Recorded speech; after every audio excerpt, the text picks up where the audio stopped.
it's about trying to find the best out of things, the best out of where you are, look at what you have, be grateful for stuff, and just taking each day a little bit as well. Hello and welcome to That Tech Show, the show that is still revealing the magicians behind the magic after 70 episodes. This week on the show, we have Jason Brown from Jellysmack, and we of course get into what Jellysmack is, but we also chat about branding and brand perception, the world of advertisement through the eyes of Jason, and we get into some real talk about dealing with anxiety and depression, an important discussion that is often avoided between us men. Well, let's jump right into it then. Here's Jason Brown.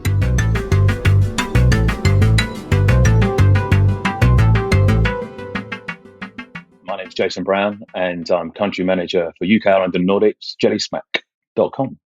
Very cool. So, why don't we start at the top then? So, what is Jellysmack?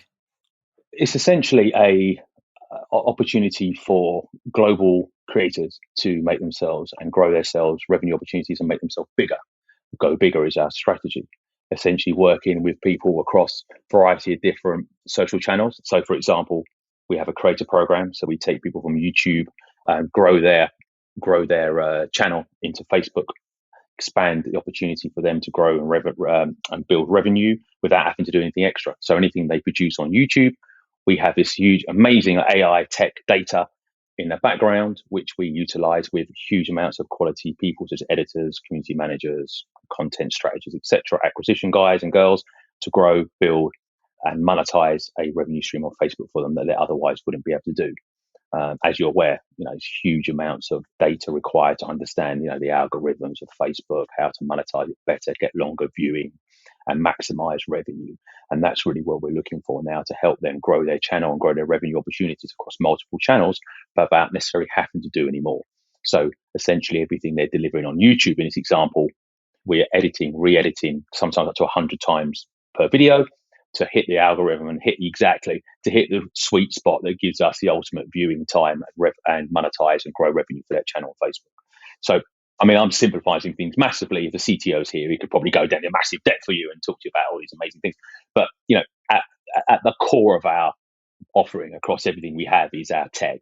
We also have a huge amounts of owned and operated channels because we are originally a creator. So we have Oh My Goal, House of Bounce, and variety of other owned and operated channels, which we've had for a long period of time, which started out Jellysmack, to be honest. And from this, we have all this data, billions and billions of views of months worth of data, which allow us to add it to our AI tech and amazing backroom staff to be able to deliver the best opportunity to generate revenue across multiple streams, in this example, YouTube to Facebook. So that's interesting. So what sort of traditional model would you say Jellysmack is then? Is it a creator, like you said originally? Has it gone through some sort of life cycle change to be, almost sounds like PR, I suppose, in a way of like trying to blow somebody up on multiple platforms? What sort of business type does this fit into? Well, again, as you say, right, so we essentially started out as a creator. We are a creator. We've owned multiple owned and operated channels doing billions of views. So we understand what it's like to be a creator. We still are a creator at heart. And is that on YouTube primarily? Facebook, but we work across multiple channels, including YouTube as well. And we have YouTube channels as well. But I think what we are is probably more towards that, if I was to simplify it massively, more towards that music label side of things, whereby we work with creators that we feel we can give them the maximum opportunity to grow their revenue across multiple channels. So we would go to, for example, we work with Mr. Beast, we work with PewDiePie, we work with Brad Mondo, but we also work with people like Robert Port Welsh, James Welsh in the UK, many, many others across globally, in fact, over 500 globally, where we feel that they are missing an opportunity or leaving money on the table, if you like, I want to use that phrase, by not maximizing their revenue opportunities across multiple channels. So Facebook being this instance. So, PR would be simplifying it because we have, as I say, we've got best in class AI and tech. We've got best in class editors, community managers, acquisition specialists, etc., all allied to the data points that we've gathered over many years of being a creator ourselves, enable us to be able to put all this together and drive and maximize their potential on Facebook, which many people try themselves and, they fail because of the sheer volume and effort involved to do so. In fact, it's a lot of creators come to us and say, look, we're earning fortunes on YouTube, we're doing really well on Instagram, whatever, but we just can't crack Facebook. And it's because, you have to have that data, that AI, that tech, that back end synergy, that understanding of what it is to drive and build Facebook to a level that actually is going to monetize and grow you decent revenue. And that takes, skills and smarts, both from an AI tech point of view, but also from obviously skilled personnel behind it running this machine. So can you, as a company, can you claim not ownership? Do you look at a video and see like we worked with them on that specific video? Or do you work with the creators in, is it an ongoing thing that they continue to keep coming back to you, for instance? It's normally on a contract basis, to be truthful. The main reason is that there's so much work we put behind the scenes to build something. Again, it's not a case of, for example, if you go to your channel and it's successful, we've tested you and it looks like we can work with you and build you a revenue opportunity, etc. We don't just go, oh, we'll try, let's do it video by video, because you have to build a channel. 9 times out of 10, you're building a channel for someone. You're putting a lot of money and expertise and time behind to get to a stage that's even monetizable, if that's a word.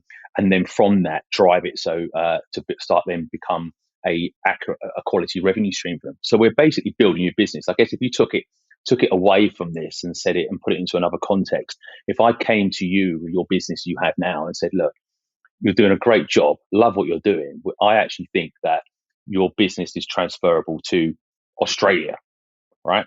But I don't want you to do anything else. Just do what you're doing now. I'm going to go and set a business up for you, which, by the way, you own. Put it into Australia, build the business for you, set you up a revenue stream, and I'm going to give you half of all the money, but you've got to do nothing else, right? That is essentially what I'm saying. If you want to do more, by the way, and absolutely, we welcome it quite often. If creators want to get more involved, ask us what's working better, how can they maximize revenue on Facebook, for example, or Instagram or Twitter or TikTok or whatever we're working with them on, but let's keep Facebook to make things simple.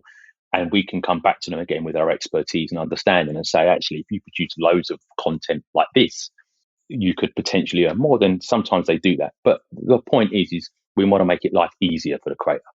So let's just get really specific now. You're working with Mr. Beast and PewDiePie, some of the biggest content creators in history.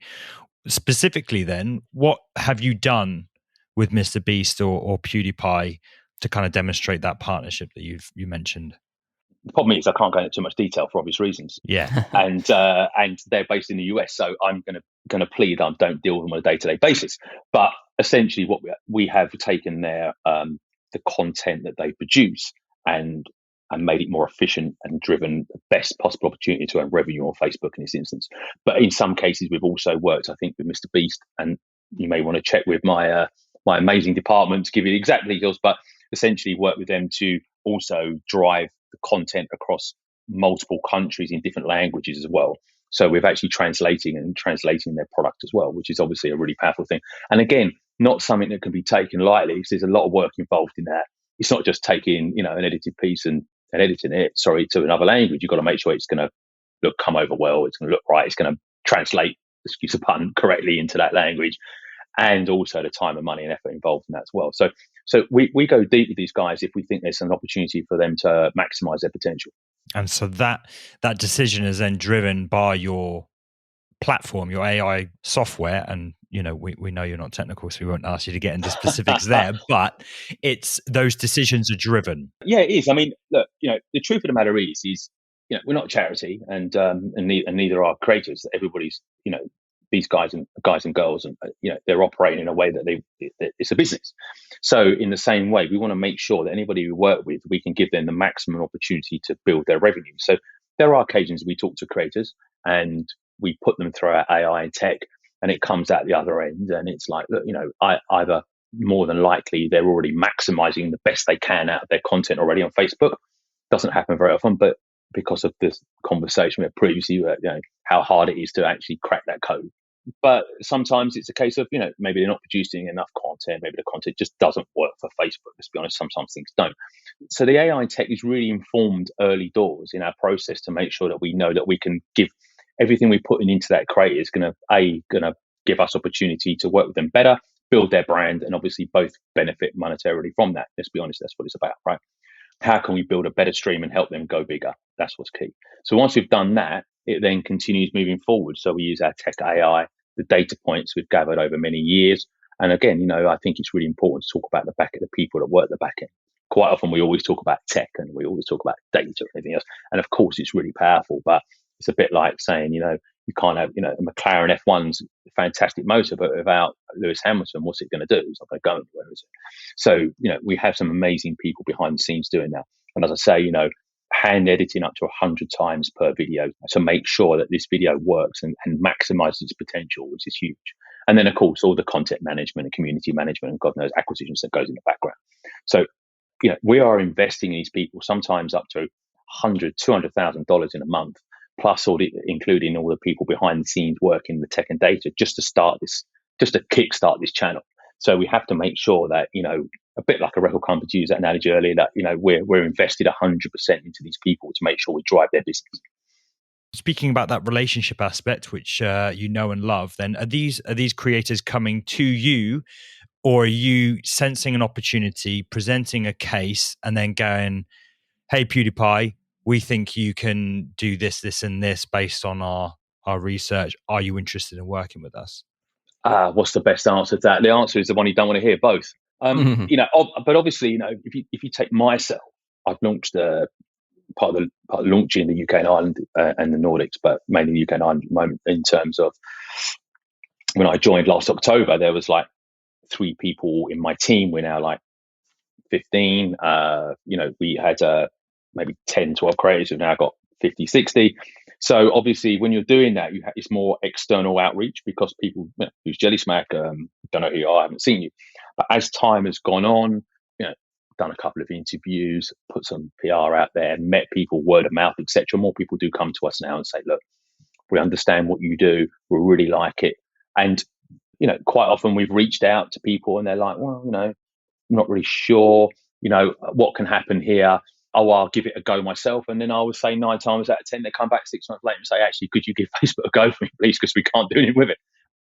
Yeah, it's interesting that you take the sort of record label angle, I think, especially because that's diminishing for actual record labels. But obviously, Sam and I are creators putting together this podcast, but this is the sort of thing that we've never gone into, really. And yes, we have data points for various different things because obviously, we're techies running a podcast, so we pick up data points. But I am interested in there's going to be other people listening to this show who are wanting to promote, their startup. They're wanting to promote, content that they're creating. How does one who's maybe not done this before or hasn't reached like a certain level of fame, how do they get involved with this? And it feels like it's a lot of there's a lot of investment money wise potentially for a creator to get involved in something like this. It always feels very scary getting into that world because you're not sure whether you're going to get the return on investment.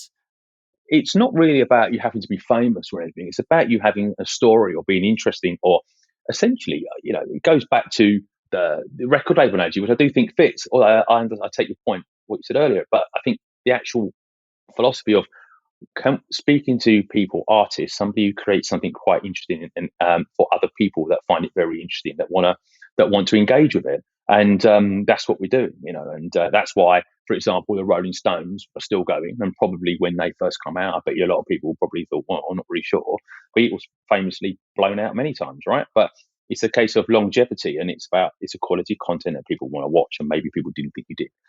And I think that's key what we do. So you get, and again, in terms of investment, they've already invested in their own channel. They don't have to invest in the other channels. We're doing it for them. That's the whole point. So for us, what we're doing is we're going to you, and again, using your business analogy that I'm taking your business, going to Australia, setting it up. You haven't got to spend anything. You've just got to do what you're already doing. I'm actually going to do all the work for you. I'm going to build your business, your office, infrastructure, marketing, PR, acquisition, whatever it takes to drive you, to earn you money. Because let's face it, I want to take a percentage of that, but I'm getting a percentage of something that you've had, that we've built together, but essentially is yours. So it's a tried and tested method that you've spotted is already working, and you're saying, right, how can we adapt that to new markets, new platforms, new audiences? Or it's working, to your point, it's tried and tested and working on that platform. It's working on its TikTok, it's working on Instagram, it's working on YouTube, but it's not working on, say, Instagram to comps, or it's not working from YouTube to Facebook. Why isn't it? Well, we're the experts, and then I tell you what, we think we can actually make it work for you, and there's no cost to you. If anything, we're down on the deal at the beginning, anything up to $100,000-$200,000 in the first sort of 1 or 2 months, because of the effort and time and physical money as well that we put into it to drive that business, and then to hand it over. But that's why it's a contract as well. We want to work with you over a period of time, because we're not going to go, and I'm not going to set your business up in Australia and go, there you go, here guys, see you later. I'm going to want to. I need to recoup my investment, and that's why I'm saying about the record label. See, that's where the analogy is. I'm investing in you, going to build you, going to make you great, but I do need that money back. It's not a philanthropic organisation. It's not like that. Anyway, we do give a lot of money to charity and stuff, but not that much. So, what is it that you do then? What's your job? Oh God, I just try to look good, don't I? I to be honest, and I mean that in a joke, but actually, to be honest with you, it's a bit self-effacing as well, because I've actually got a really good team, and what I do, my success is I've actually, within reason, and I started with a great team to start with, a great foundation of a team, but I've grown a really good, vibrant, dynamic team, and I will take credit for that. But I can't take credit for how clever they are and how good they are and how driven and motivated they are. And I think that, by having that, it feeds further out, because we have a success team that look after creators, and our creators generally are very happy and feel looked after, because we have that account management element where we're available 24/7 pretty much. And that's born by that. We have an amazing people going out there and talking to the creators and making them understand how trusted we are with them and how we can look after them. And we have amazing people across marketing and PR and everything else, as you probably know already. So, that's what I do. Putting together a really good, dynamic, commercially viable, but empathetic team, and hopefully managing them to a stage that they enjoy working, at least most of the time. But again, I'm also aware that these people are far cleverer than me. There's some amazing tech people, amazing sales people, amazing account managers, amazing marketeers, and it's all far better at their individual product line than me. I couldn't do as good as that. But I recognise that, and I just like to think what I'm good at is knowing who's better at what, where, and when, and where to put them. So let's go back a bit then. So how did you get to this point? I mean, what did you study?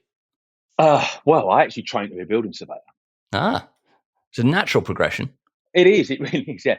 If you'll let me sort of meander a little bit, I think you'll see. Oh, we've got the time. Yeah, right. Yeah. So essentially, I started out. My dad, God bless his soul, passed away now. My mum had a building business. I wanted to be in building. Everyone wants to follow their dad, right? I loved it, but I loved being on the site with the lads, and I thought that's what life would always be. Down the site, pint at lunchtime, half a day on drinking on Friday, get paid, and everyone's a winner, right? Is this where the woodwork thing comes from? You wanted to be a chippy? Yes, exactly. Yeah, God, I couldn't even do that. I couldn't do anything. I was a labourer. I thought that was a dream, leaning out the thing. Anyway, but my mum and dad were like, well, no, if you're going to do this, you've got to do it properly. So you need to be a surveyor. So I trained to be a building surveyor for 4 years and everything else, and it was great. I did the whole thing of getting in half an hour early, making tea, making coffee, going to get the sandwiches, feeding the meter for the MD when he's rocked up in his Rolls Royce in Pall Mall, all the menial stuff, and then on top of that, I'd then be shipped out and doing schedules of dilapidations for buildings, being charged out at £300 an hour and getting paid like £200 a month, right? But I knew all that. Anyway, while this was happening, I turned about 17, 18, started working in this bar in New Malden, which doesn't sound very glamorous, but it was called Renoir's. And if anybody listens to this, which they might well do, who are over the age of 40, they'll know I'm talking about. Lived in that area. It was like 400 people Friday night, 400 people Saturday night, 400 people Sunday night. And it was just like somebody once said, it was like going to a beaver in Surrey, right? And in there was a guy called Steve Tyndall who used to work at this advertising agency, and he looked to have the best time of his life. He was buzzing. He was having a great time. And I thought, I wanted that. So he put me into a few meetings, met a few people, and I said to Mum and Dad, after they spent all this money, looked after me, I went, I'm going to go into advertising. And that's what I did. So I started out in 96 as working in selling TV for LWT. That's how long ago it was. And then went into strategic plan and buying for Sony, BMG, and Warner Music. Launched Pure Garage, Hardcore, Score, Big Hits, and God knows many other things. And then from 2000 went into digital. Launched part of the launch team for AdLink, which was then going 24/7 Real Media. So we helped launch like Auto Trader, lastminute.com, Independent Online. Then I got headhunted to go to Fish 4, same thing for that. And then all the way through, worked at Times Digital, launching that business for them. GeekNet into the UK, which you might be familiar with, SourceForge, and GeekNet as well. Yeah, so I launched them into the UK, part of the second man in for that. So I've been around startup scale-ups for a long, long time. Outdoor digital, radio, but I really sort of honed my teeth in the TV buying and selling, which was interesting. I think we threw a bloke in a skip once, a rival agency in a skip once, which is terrible, wasn't it? But hang on, we're gonna have to focus on some of these things. So this is LWT, London Weekend Television. Doesn't exist anymore, does it? Or does it? Doesn't. No, it doesn't. That was the days of we still had Heartbeat on Sunday, and I think it was Coronation Street Friday night, and then there was like Blind Date and that sort of stuff. And I tell you, we had SMTV and CDUK was still on as well. Oh, these are all classic things from the 90s that I remember. They really were, yeah. But it was a very aggressive time then. I mean, that was still like the mid-90s, and you would have people phoning you up from advertising agencies wanting to move airtime or negotiate airtime, and generally, like, not very often, but it does happen. They'd even get a black cab downstairs, and you'd end up like, I mean, I was on like £10,400 a year or something, right? And you're downstairs, like having, people fronting you and stuff as if it's their money, Wow, and swearing at your phone, and then people crying, and it was horrendous. Yeah, very aggressive. But this is this level, this role that you're doing is literally selling airtime. Yeah, exactly. Yeah. But I think and then I went into Planner Buying, and we worked at this agency where, like I say, we worked for the music industry, and we were in the middle of, that was the days of Soho, Dean Street and Zillies. I don't even remember the Zillies, but, and everybody was drinking and then having fun and lots of lunches and stuff. And again, I'm still thinking, this is great. I'm so glad I left building surveying. It's fantastic. And I remember walking down the road, and my boss went, there's that guy from the rival agency that looks after whatever it was. And we just followed him blindly. Ran it like Grange Hill, run a guy down the road, picked him up from a skip. It was terrible. I mean, about 15 years later, I bumped into him in a wine bar, and we were just chatting. I was like, "Oh, do you remember when I threw you in a skip?" He went, "Yeah." And it was just like normal. It wasn't unusual. But I think the point is that I spent a lot of time across many different, and then I lived in Dubai for 3 years, working in the luxury market, and that's when I first started working with creators.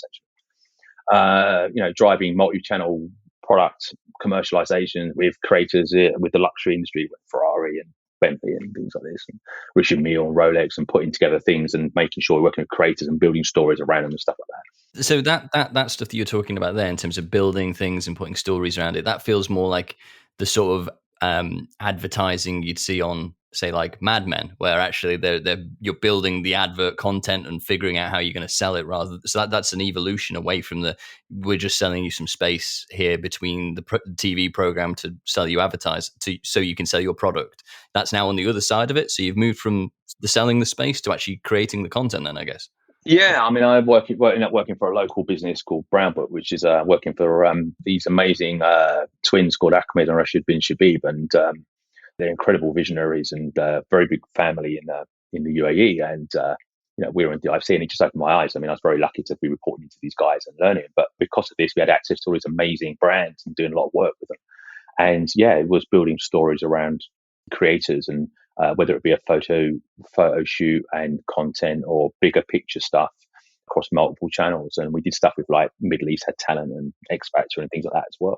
But I think, for me, brand, I think it's just interesting because I think everything's a brand.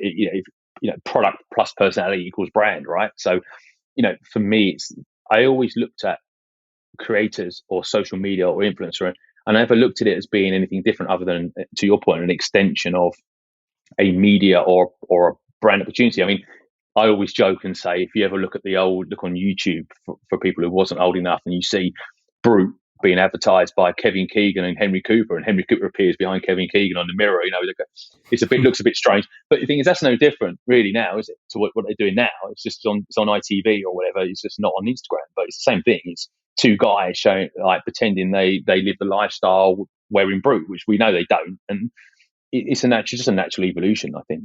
Was there something in particular that you learned in terms of how to sell a product from that time then? I think it was about probably the way I'm talking so much, people won't agree, will laugh at this, but I think it's about individualizing people, listening to people, empathizing, and being a bit of a chameleon, to be honest. I think we all joke about sort of, ABC always be closing and, watching this. I mean, everybody wants to be, everybody thinks that's what you need to be a salesman. And unfortunately, or fortunately, should I say, for me, maybe that's what a majority of people still do. And I just tend to work with what I have in front of me, and I tend to behave in a manner. And sometimes people can mistakenly think that I'm talking in a funny way, or like being a bit sort of less than professional sometimes, or maybe too professional other times. And it's just who's in front of you. It's the same as you need to understand what they're about, what they're interested in, what they want to talk about, what clicks their button, if you like, and it's not always the same thing. The same as some people want a really deep dive into why they want to do something. Some people want to do it over a coffee, and there's many other options in between. And if you just always do one option all the time, then you're not understanding the market.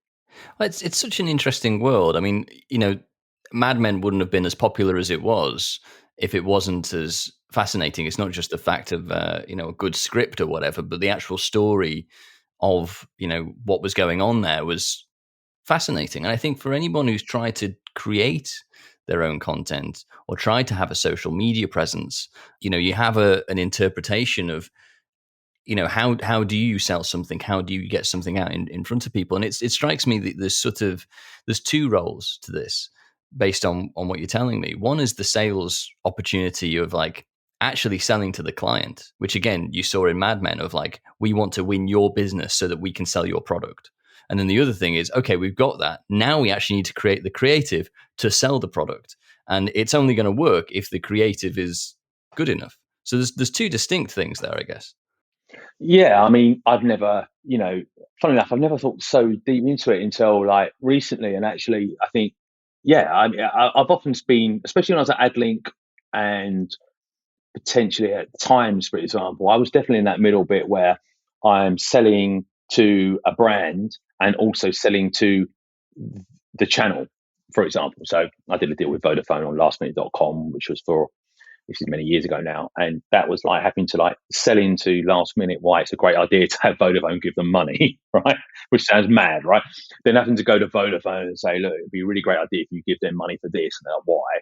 And I'm just thinking to myself sometimes, I'm going like, you're both benefit from it. So, but I obviously couldn't talk to either of both of them in the same way. I had to like find out what the benefits to both were and everything else, and then obviously then put together a creative idea that makes them both very happy. So yeah, it can be very difficult, but then sometimes it can be really easy because quite often, especially in the luxury area, you've only got certain areas you can maneuver because there's so many areas you can't, such as typeface, coloring, icons, and pictures, images, and everything else. You get locked really, really closely into what you can do with them. You can't be as creative necessarily. And again, with records, it's more about, when we were doing those, it was majority TV and radio at the time, a little bit of outdoor, depending on where it is. But that was being creative with not necessarily look and feel, but sound and regionality. So, like hardcore, the score was always going to be a London and South targeting, whereby Street Vibes was going to be London and South, and then hardcore, score would be Midlands and North, but you'd buy a whole Channel 4 episode and split it, because that's where you have to be clever. So it's about strategizing, understanding what your audience wants and where to put it and how best to be efficient. Because it all drives, for me, everything always goes back to efficiency, whether it's product, whether it's service, whether it's your team, whether it's delivery. It's about being the most efficient product you can be. You're always talking about Webflow. So what is Webflow? Well, Webflow is a platform completely online, completely in the browser, that allows you to build websites using no code, zero code. I mean, it has the potential to build low code websites. That's low code, but its real power is in the no code way of building websites. I don't know, it's fantastic. A lot of designers, I would say, have actually built their careers off of Webflow, which is really powerful, really, because a lot of them weren't able to offer this kind of service. So designers are picking up Webflow and building their whole careers being able to design a website and then being able to actually implement it and earn a great living off of building Webflow websites. So you want to start up a new company and bought your domain name through namecheap.com, affiliate link down below in the description. then you can link that to a Webflow website and start designing, start building a website with absolutely no code. And they do also have a templating library as well, so you can go out and buy a template to get started. And my first Webflow website was built, I kid you not, 4 hours. So if you want to code along with Sam, then you can click the affiliate link that we have in our description for this episode, wherever you're listening to it, or you can head over to thattech.show and take a look at the affiliate links there and click through to Webflow. And by doing that, you're going to be giving something back to That Tech Show, because we get a little bit of kickback when you click that button. There you go. No excuses. It sounds like there's definitely constraints you've got to work within then. You can't just go and completely demolish a brand to create something brand new, really. By the sounds of it, you've kind of got to work within certain constraints. Is that right? Most times, yeah. I mean, obviously, there's going to be exceptions. There'll be somebody out there who goes, well, no, you don't, because, so-and-so come to me and said, you have carte blanche. And of course you get that. But, I'm talking about, like, if I'm talking to Hermes, and Hermes want to do a deal, or I'm talking to Coca-Cola, or I'm talking to Bentley, or I'm talking to that or Red Bull or something like that. They've got certain branding already, right? Yeah, and you've got to use this Pantone if you're doing, or you've got to use this icon, or they don't like to be associated with this. Or if you wanted to go really extreme and look at people like Dior or Chanel, like if you took, say, print advertising as a prime example. Oh no, they can't be. They have to be the first 2 pages. It can only ever be a gatefold sleeve. It can't be next to another brand. It can't be next to that type of brand. It has to be this. Do you know what I mean? And again, for me, I never understood why people didn't buy the inside back cover more, because everybody always reads through and opens it and then shuts it, right? But yet the inside back covers probably costs about a third of what the outside back cover is, but everyone wants the outside back cover. But where's the value? And that's because that's how my brain will be working. I could buy three inside back covers for one outside back cover in 3 amazing magazines and probably get better value. Just a quick one on that. I was working at Condé Nast, and someone in the branding team went and produced. Remember, those popper things that you stick on the back of your phone to help you hold it? Yes. So someone went away and got a bunch of those created with Condé Nast kind of printed on them, and they completely shut. They obviously had a bunch printed because there were a few floating around, but they kind of completely shut down the whole operation because it was printed on plastic. And they won't have their brand, they won't have their name on plastic, and it's just, these specific requirements. It doesn't surprise me that there's parameters work with them. But do you know what the funny thing is? It's how my brain works, right? So I'd be having a conversation with, and I'm saying Dior for the sake of it, might not be them, by the way, just in case there's some sort of legal scenario. Right? But I might be talking to Dior, and they're like, oh no, there's no way we can be next to that brand. We have to be here, I've heard instances where maybe they then, there's been luxury brands that have opened a magazine and they're next door to a McDonald's advert or something, and they're absolutely appalled. But then you'll drive down the road, Shadeside Road, for example, in this instance. I remember going down there in a cab, and you're looking around, and I'm like, oh my God, and you see this whole line of outdoor 6 sheets equivalent, but posted 6 sheets, and for Van Cleef, I think it was, from memory. And all the way down the side of Shadeside Road, and it's right next to all these McDonald's, strip of McDonald's and KFC and everything. So I'm thinking, you would never have that in any other area. You would not be happy with that, but you're quite happy with that. And so again, I think it's quite interesting how people are happy to bend the rules if they think it works for them in that particular instance. But generally, I think it looked worse because actually I'm seeing it. More people are seeing it, and its associations there. If it's in a page, it probably doesn't have the same association. I bet you're one of the only ones, or sort of people in the industry are the only ones who are noticing that. I bet the everyday person just doesn't really think about it, or it's just so subliminal, just because. It was Vogue actually, not Condé Nast. It was actually Vogue on plastic. I bet people wouldn't even care. They're more concerned about their little popper thing on the back of their phone. But do you know what the interesting thing is, right? Is I'm a big fan of that. I do sweat the small stuff. My wife says that all the time. I actually think the small things are what make the difference. Anybody can pinpoint something big. And that's another thing I always look at, going right back to what do I do? I like to think that I do what I've learned, or do things that I think you should do, having seen many, many managers over many, many years do things that I don't believe are particularly very good leadership, poor management. And I try to be the manager that I always wanted somebody to manage me like. Just learning from other people's mistakes, I guess, then. Yeah, I always think that I always want to put people's heads above the parapet. I always want to like champion people. I always want to give people a bit of a leg up. I always think, bring people up, and I spent, I don't know what it's like with maybe where you guys have worked, but I've certainly seen 90% of people I work with are either, thought good management was, oh, you've got a problem, let's all go down the pub, Certainly a bit of that. Yeah, but what I mean, it's no like individual thought process, a bit of empathy. It's understand emotional intelligence going on. You must all want to drink then, or people, like I mentioned previously, want to keep you away, keep you down, don't want to, and I'm just so against all that. I just think like, I have so many meetings where I have people, my team on the meetings, and the first thing I do is go, I've got the intelligent people with me. I've got people who know more about this business than I do, more about this particular area of the business than I do. So that's why I brought it in. I have no problem with that. And I don't see why anybody should, but so many people still do, I think. Where did that come from for you? When did you sort of adopt that technique? Probably last 4 or 5 years, to be honest with you, because I think you've got to, and I'm not self-assured, and I don't mean to be arrogant, but I think you've got to feel a bit better about yourself. And I started taking coaching about 5 years ago, and I started reading more books and, looking deeper into myself and what it's all about, and, where I'm going wrong, and understanding it, and getting mentors and all this sort of thing, and trying to put it all together. And I've come out the other side of it feeling a lot more happy about myself and confident about myself, and actually realizing that that's really important, to allow people to feel confident about yourself and not be afraid of giving other people kudos and putting people ahead of yourself. And that's management. It's about growing people, isn't it? You're managing people, you're growing people, you're making people better, making them better people, better opportunities. If they don't take them, that's their problem. I think this is, we've heard from speaking to many people, this seems to be a thing that people come across.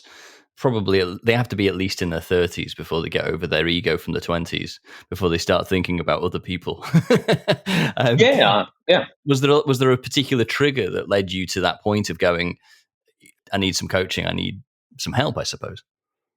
Well, I think probably, I've always suffered from anxiety and stuff since I was 21. So I've always had on and off seen, I don't mind talking about it, I don't really care. I've seen people on and off about how to deal with anxiety, depression, God knows what else. So I've always had that in the background anyway. So I've always understood self-help, but I've never had a problem with it. It's just the industry I was in for a long time. You're around, everyone's, especially in the early part of that, everyone's aggressive, everyone's a man's man, and you just looked up and everybody, the progression was always sales exec, senior sales manager, right?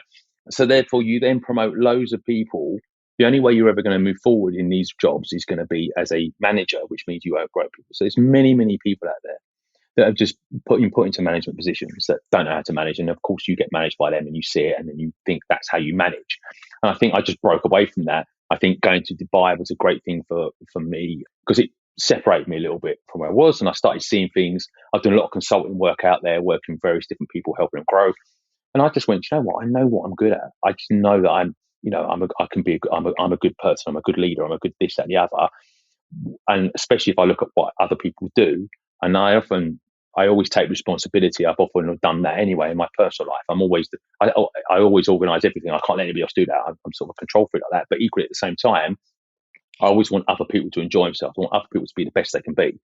And I know it just suits me as an individual. So, but I never had the confidence to go, do you know what? I'm actually going to manage and behave in that manner, because you always think you have to behave in a way that other people want to behave so you can get on, And it takes someone to tell you that actually peers or people that you trust, people you mentor, people I've got very good friends of mine that are very successful, all over a period of time, you literally have to go up to them and say, like, what do you reckon? Be honest. And if they tell you the same thing individually, then you've got to take note of that, right? Yeah. And that's when I thought, do you know what? I'm just going to be myself now. And again, we made a joke about it earlier, but that's probably why the PR guys are probably still listening somewhere, right? Because and I'm doing a presentation in front of like 60 or 70 people on Monday, and I know that I'm sure there'll be people going, oh, please say that slide. Don't miss that slide. But the thing is like, I have to be true. I'm 48 now. I have to be true to myself, right? I can't be forever not being myself. And I know being myself is the best version of me and will be the best for the business, the best for my team. And at some stage, you've got to look yourself in the mirror and go, I'm actually good at what I do. And I'm only going to be the best I can be at what I do if I can be myself. And it's the same as we look at sport. Like, you can't have people in sport going, oh, well, no, like Gaz, I couldn't go, well, I'm not going to dribble anymore because, I'm not sure if I should do that because people might be upset with it. he went and did it, didn't he? Beckham. I'm not comparing myself, but you get my point. Yeah. It's taking that influence from personalities, I suppose. Yeah, it is. Yeah, be the best version of yourself and walk away and be proud about it. There's no point looking back and going, well, I did it for other people. You've got to do it for yourself, right? But you've got to have the confidence to do that. Yeah, I mean, I've had my own battles with anxiety and depression. I'm curious whether, especially to really lay on the stereotype that you mentioned earlier, being from East London and the building site and all of that sort of stuff. Did you feel like you had to hide some of that anxiety and depression? Or... Yeah, do you know what's funny actually, right? And that's absolutely true. I'll tell you the story, right? So I remember coming back from the Media Week Awards, right? It's the first time I've ever been to it, and I thought it was amazing. I had like a penguin suit and all that, and I thought it was amazing. And the next day, I was walking home, and the pavement just came up the floor. Like it just felt like it was coming up, and it wasn't obviously, but it felt like it was. It felt really dizzy and funny. Went to bed and thought, oh, maybe it's a hangover or something. Woke up next day, and I got out of bed and I was all dizzy anyway. This went on for ages, and didn't tell anyone because I was thinking, oh, you're being stupid, Went on for like weeks, and then I'd have a couple of drinks and I felt fine again. And obviously it's because I relaxed, right? But I didn't know that at the time. And eventually I went to go and see a sort of doctor, and doctor said I'll go and see therapist or whatever it was. And she told me what it was, right? And she said you're anxious and anxiety, etc., etc. And it was like a whole weight had been taken off me, and I literally felt like 9 stone. Right, I felt amazing. But she said, "Be careful, tomorrow it'll come back again." It did. And then I went to see the doctor, and the doctor gave me Prozac. Right? And it was at the time in the audition Prozac everywhere, and it was like it was an answer to everything. Oh, you've got this, have some Prozac, yeah. Like sweets, Prozac for everybody. Exactly, it was right, and I didn't know at the time. So, and it said, "Oh, it takes 2 weeks to kick in this system." So I started taking it, and I was out of my mates. And it's a long way to get around to it, but you see where I'm coming now. And we were out, and bear in mind, we were out 4 nights a week. And, we're Jack the lads doing a bits and pieces, whatever you do when you're 19, 20, 21 or whatever. And I had a few drinks. And I don't know why, but my mate, Andy Heesman, he just turned around and he said, "Oh, you're all right, Jack?" And I told him, and he went, "Yeah, I've been having that for years." He goes, "Get rid of it." I went, "What?" He went, yeah. He goes, "Get rid of them Prozac, don't take them, they're terrible." And he just turned out he'd been suffering from this for like 2 or 3 years as well. But we've been going out with each other, drinking, hanging out with each other. He was my hairdresser, like literally never knew. And then it was strange. Yeah, you just don't talk to each other about that. So, but ever since then, I've never really had a problem. I've never had a problem crying in front of people and never anything. So for me, I don't see it as a sign of weakness at all. I see it as a sign of strength. And actually, if I may take this time to turn around and say it the other way, it's one of the reasons I love working at Jellysmack is because they are so forward thinking, and actually to the extent that you make you feel comfortable enough that I have on the odd occasion, once or twice only in like 9 months or whatever it is, turn around and said, "Look, Harry, not feeling 100% today. I'm just going to do the meetings, but I need a little bit of time where I can sort of meditate and get myself out of the zone because I'm feeling really anxious." And it's like, no problem, take your time. I know how to deal with it, but if I don't deal with it, it's going to snowball. But if you just give me a couple of hours, go for a walk, chill out, have a cup of tea or whatever, and I can deal with it. It's just need to get that stress out. And I think you've got to be honest with yourself. I think that's so important. I mean, for me, I'm 35, so I haven't got a career quite as long as you at this point. But don't do that to me. But not far behind. There we go. I've made up for it. Yeah. But what I have to say is, in sort of 15 years, I guess, of a professional life, I've only really seen the mental health side of things talked about in the last 5 years. And all of the stuff we've talked about so far on the show as well, aside from the mental health thing, is these are quite stressful jobs that we're doing. They're quite important. They're basically the sort of B2C world, I suppose, is keeping everything. B2B world of keeping everything running behind the scenes to a large degree. They can be quite stressful, and I have seen in my time, especially during some big, significant events like mergers and things that have happened in companies I've been part of, I've seen suicides occur, and that's not something I don't think I've spoken about that on the show before. But having since gone through all of this sort of anxiety, depression, and stuff like that myself, I think it's so important that people are able to be open and talk about the mental health and the side effects of the stress, because the fact that it can build up and it can build up, that's the extreme of what it can lead to. And I think it's really important that people are open enough to talk about it. I also think there's a toxic masculinity thing in there as well. We were talking about the stereotype that you had before there of the East London side of things, East London sales. That feels like, I've got my own toxic masculinity issues from Liverpool, but I think there's a certain thing in there of like, you are supposed to be a man, you don't cry, you are, you are strong, etc. We solve things by going for a drink, and I think it's good that people seem to be moving away from that, I guess. Yeah, I mean, again, I think it's down to individuals. I mean, there are times when going for a drink works. I mean, I think certainly during COVID times, which I hate, and that's a story. That's probably a podcast on its own, right? But when you're working from home all the time, I think in a strange way, I think stopping and having half a lager and then having dinner was that I finished work, now I'm at home, even though you're at home all the time. And I think sometimes it can do. You have it's just whether I think it's having 3, 4, 5, 10 drinks every night. Again, like my best friend for many, many years passed away through alcoholism a couple of years ago. I had 2 other friends of mine committed suicide in the last 5 years. And another friend of mine, unfortunately, oh my God, like it's horrendous, got hit by a train purely by accident. So my dad passed away at 51. So I've had quite a lot in a short period of time myself. And for me, it's about trying to find the best out of things, the best out of where you are, look at what you have, be grateful for stuff, and just taking each day a little bit as well. I mean, I'm a terrible planner. And by that, I mean, I plan everything. I have an A, B, and C for everything. Like we're going on holiday in 16 days, right? And I already have all our restaurants booked by the concierge. I know where we're going for dinner every night. I wish I was that organized. I've got the cars picking us up there, and at the hotel booked already, sorted. I have it all done already. That's how and I've already booked. My brain works. I like planning. I like to know where I'm going, what I'm doing. But I think that has many connotations in a good sense. But I think sometimes you do need to go, do you know what? Let's be a bit. What's happening tonight? Let's not worry about it. Let's just have a drink, or let's watch some TV, or let's go for a walk. And I think that's what I do struggle with a little bit. And actually, golf was the biggest thing for me that I didn't realise was the biggest help.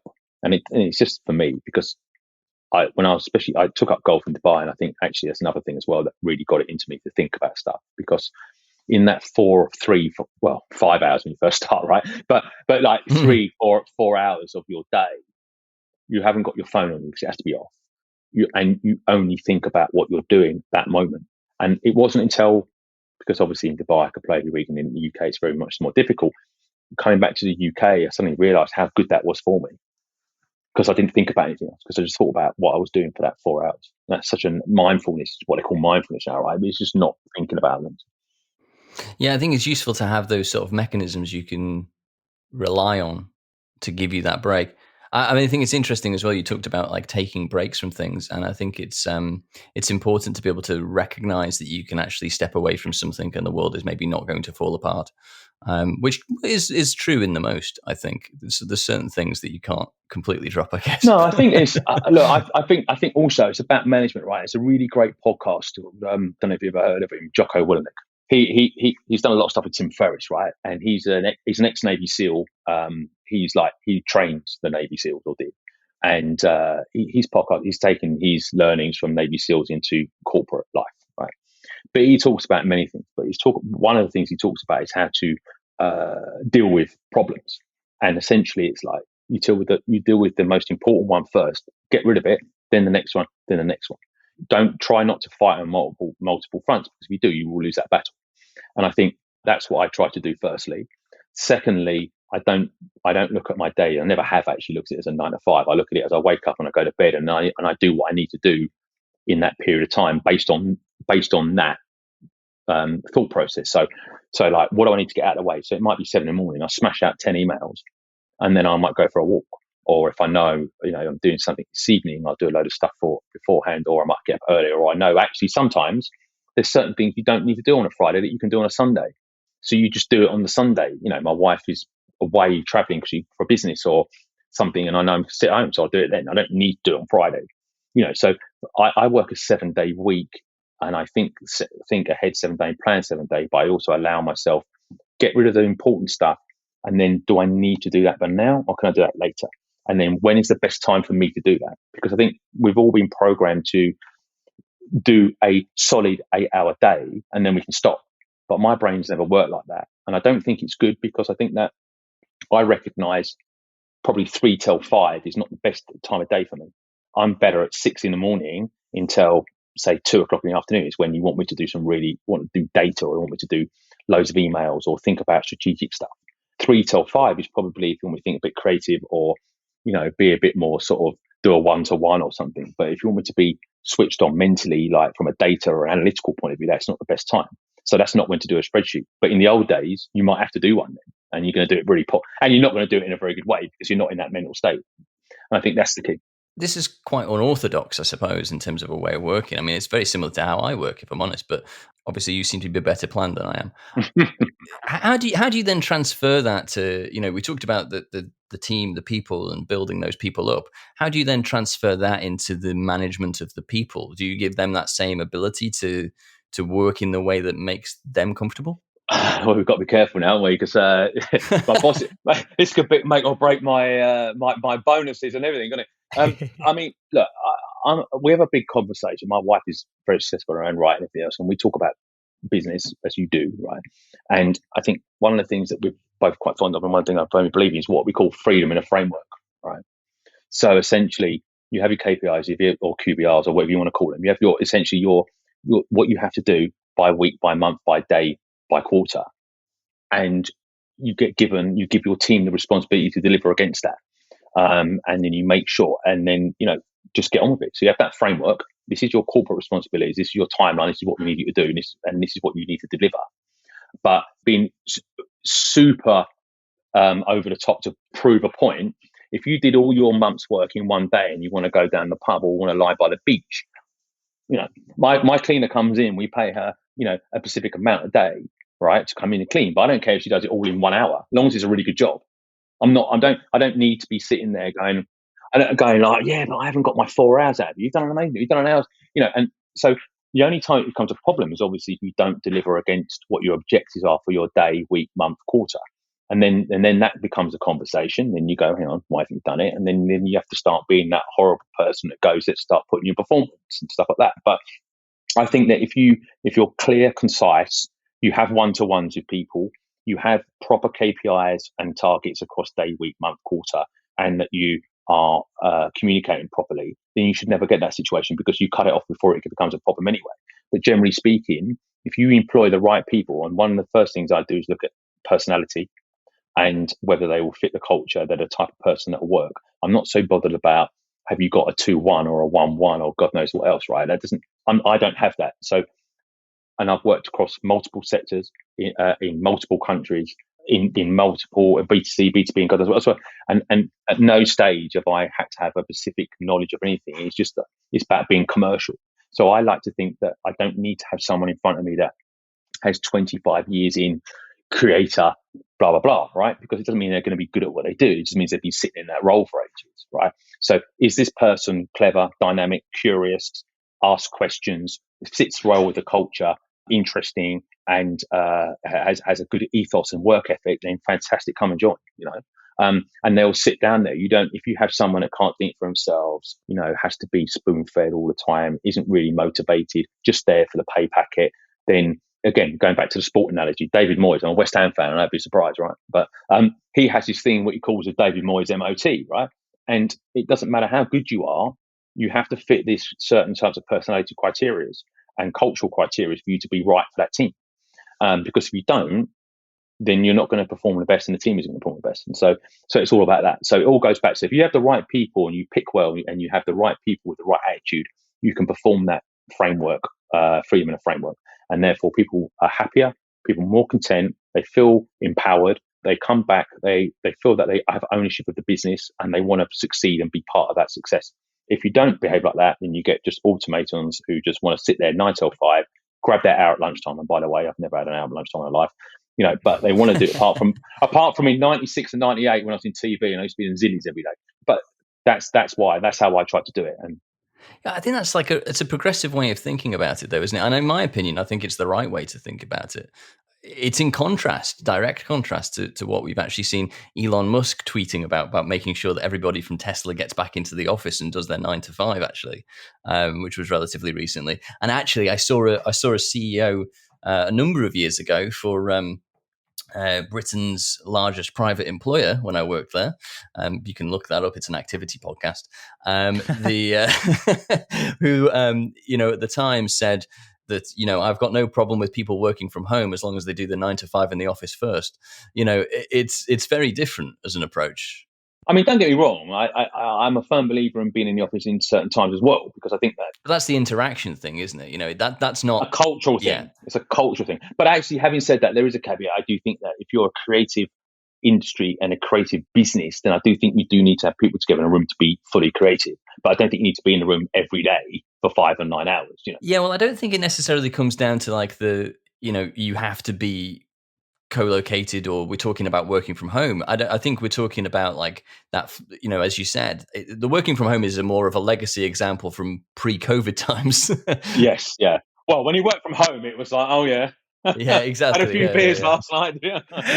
Exactly, yeah. But no, I think it's more about like the ways of working and that productivity. And as you talked about, the splitting things out in over 7 days, that works for you, and actually getting the time in and having the results being the important thing. It's reflected in that legacy working from home sort of, But you see, if you, and again, it goes right back to the question you asked about selling. How do you sell? It's like, if you show me anyone who sells under pressure well, right? If I said to you, you've got to sell that, and you've got half an hour of selling. If we don't sell it by today, we're fucked. And you'll be sweating and everything else, and then you're selling to people, and they can feel the stress, they can feel your anxiety. And if you did sell, you probably sold it at a loss or a very poor price, right? But if I say to you, I need it for the end of this month, for the end of this week, and you've got a couple of weeks or whatever, right? And you've got time to negotiate, you've got time to have a little dance, you've got time to make sure that you get the best deal for both of you, and you both walk away happy, which is obviously what you always want. Everyone wants to walk away thinking they've done the best deal. Then you've got more chance, haven't you? If you're not under that stress, of course there is sometimes stress. It's like the end of the month, end of the quarter. But generally speaking, if they know they've got that week or that month or that quarter, you can set your ducks up. You can get yourself in a position where you might knock 10 over in the last week, but you've got them in that situation. I mean, just using sales as an example, but it could be anything. I just feel that, you take the most important areas first, and you split up your quarter and your month and your weeks in the right way, so that you can behave and act in a professional manner and actually give yourself an opportunity. Of course, there's always deadlines. Like, sometimes it's quite often it's from the other side, isn't it? It's like, I really want to have this. How much am I going to earn? I want the money now. But if at least you have some element of control, and you actually you're empowering your team to have a sense of ownership about their own business, and it makes them feel that they actually own part of their business, which makes them feel they want to work for that business, which makes them feel. I've always gone into every business thinking it's my money, which is probably a bad thing, right? And I treat it like it's my own business, and I want to make it the best it can be. And sometimes it can go against me, because I've been in 5 startups now, and there's been a couple of startups when I'm literally going to the founders like, you should be doing this, and like, hang on, it's my money, But they do walk away understanding I'm doing it for the good intentions. So I want it to be the best it can be. I always want it, because I want it to be the best it can be. And I think that if you can empower people to feel like that and push back, but not aggressively, but with considered opinion why something should change or something else, I think that's a good thing. No, I think that's important, actually. I think that, having that sort of involvement and treating it as your own, that passion is what tends to drive the success. I think the deadline thing is interesting, though, because that generally doesn't work for me. I will always leave it to the last minute anyway, as Sam knows from our interactions on the back end of this podcast. In fact, I actually saw a thing on Twitter this morning, which was in relation to your duck analogy. It says literally, I do not have ducks and they are not in a row. I have monkeys and they are at a rave, which completely describes my brain, unfortunately.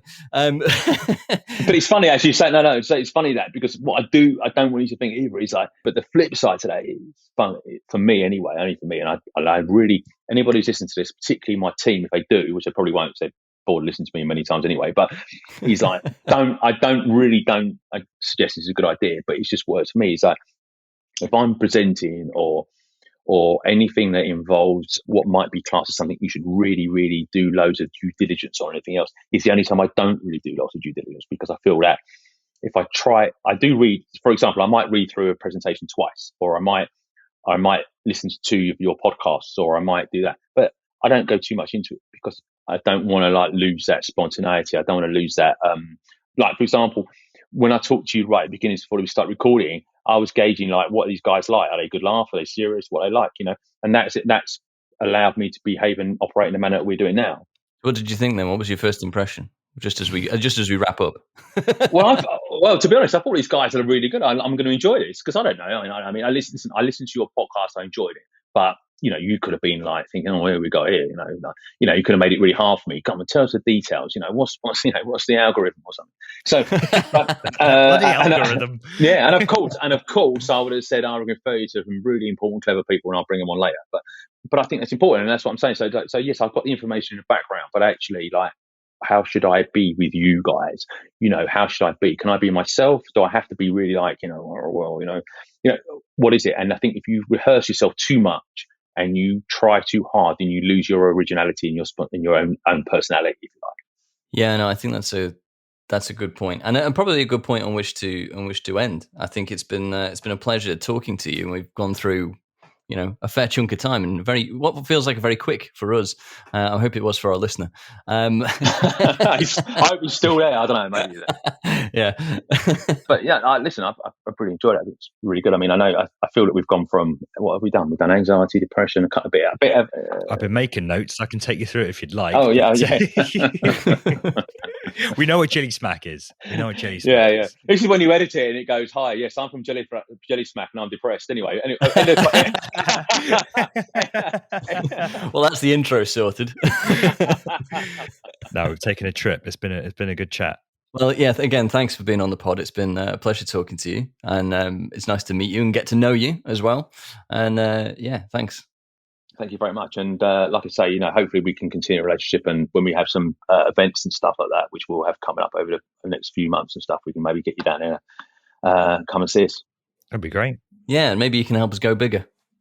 I'm sure we can. I'm sure our fundamentally back-end AI and tech that's industry leading will definitely help you with that. There you go. That's a way to end, isn't it? Right, we'll cut it there. Thank you very much. I appreciate it. I really enjoyed that.